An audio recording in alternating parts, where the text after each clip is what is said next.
Do you often procrastinate on the things that you don't want to do? Like you sit down to do it, then all of a sudden you feel hungry or tired, or you feel like your room needs to be cleaned up. Or maybe you say to yourself, let me just watch this one YouTube video, or let me scroll through Instagram for just a few more minutes. And then before you know it, it's midnight and you have done pretty much nothing. Experiencing these kinds of thoughts and feelings is totally normal. But what differentiates the successful people from the unsuccessful people is how they approach these feelings. And one of the ways successful people do this is by developing a trait called self-discipline. And I'm going to tell you exactly how you can become self-disciplined by sharing with you a very personal story. Over the past 3 years, I've been traveling around the world while making money online, and I would only briefly come home to Canada for the Christmas holidays. There are many cool benefits to this type of lifestyle, but one of the downsides for me is not being able to see my friends and family as much as I would like to. During my first year being away from home, my grandmother's health started to diminish to the point where she needed to be put into assisted living. And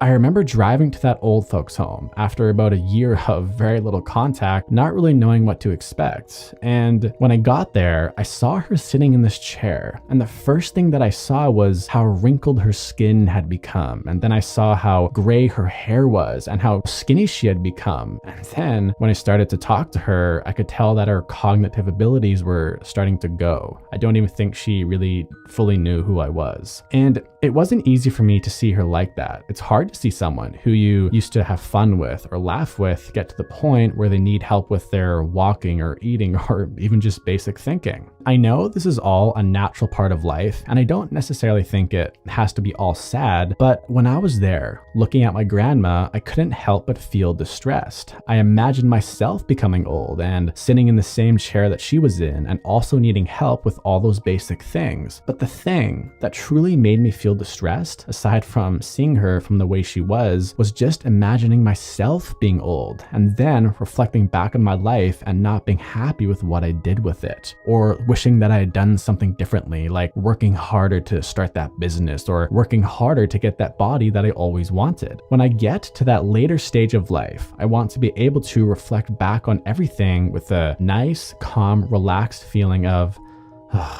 those were some good times. Did I do everything right? No, but for the most part, I stayed true to myself, I worked hard, and I lived life on my own terms. And I think this is what most people want for their life. They just want to be able to reflect back on everything and feel good about it, so then they can depart from this physical world in peace. But the concept of getting to that old age and not being happy with what I did with it causes me a lot of anxiety, because I feel like I've been gifted with a healthy mind and body, and that if I don't make the most of it, then I'm doing like a disservice to my human potential. Because of this anxiety, I started to read books on philosophy and spirituality, and often they would say that in order to live an optimal life, you should operate from a place of peace and love, and not from a place of fear and anxiety, which is interesting because most people on earth operate from a place of fear and anxiety. They choose a life partner because they are scared of dying alone, or they choose a career because they are scared of not having stability. And if it's not coming from a place of fear, then it's usually coming from a place of lack, where people want money or girls or cars because they think that those are the things that will make them feel happy and complete. And because so many people are feeling fearful and anxious, they need a way to cope with it. And the way most people cope with it is through distraction. We distract ourselves with our phones, our computers, or entertainment, socializing, music, Netflix. Pretty much anything can take the form of a distraction. And all this distraction leads us to not getting things done. And then we watch YouTube videos telling us how we should be more disciplined and motivated, which in a way causes us to feel even more stressed out and more anxious. Just another thing that we are doing wrong. A part of me wants to tell you that you should be disciplined because you should not want to wake up at the age of 80 and be filled with regret, but it's probably unhealthy to operate from a place of fear. But it's also unhealthy to operate from a place of ignorance, thinking that we all will live forever and that having regrets when we're older is impossible. I think the problem that a lot of people have have is that they think they need to become motivated first, then they can work hard and chase their dreams. But we have to realize that motivation is just an emotion, and all emotions are transient, meaning they are always changing, and you can never rely on something that is always changing in order to get something done. The things that we should rely on are principles, and one of the main principles of life, in my opinion at least, is that self-discipline is a key ingredient to living the life you want to live, and it's essential for success and freedom. And I think the only healthy way to truly become disciplined is to work on it like it's a muscle. Every time you start to hear that little excuse of, I'll do this later, or I'm tired, use that as an opportunity to build your self-discipline muscle. And if you really want it to grow, you have to put it under a lot of stress to the point of exhaustion. There will never be a convenient time to build your self-discipline muscle. By definition, self-discipline is something that can only be developed when it's inconvenient. And like any muscle, you need to give it time to repair and recover, which means you still need to have your leisure time or your time off. So don't listen to the people who say that you have to work every second of every day for the rest of your life, because that's like the meaning of life, which is the grind and the hustle. Obviously, all that is important and it has its place, but it should not consume your entire life. But that is just my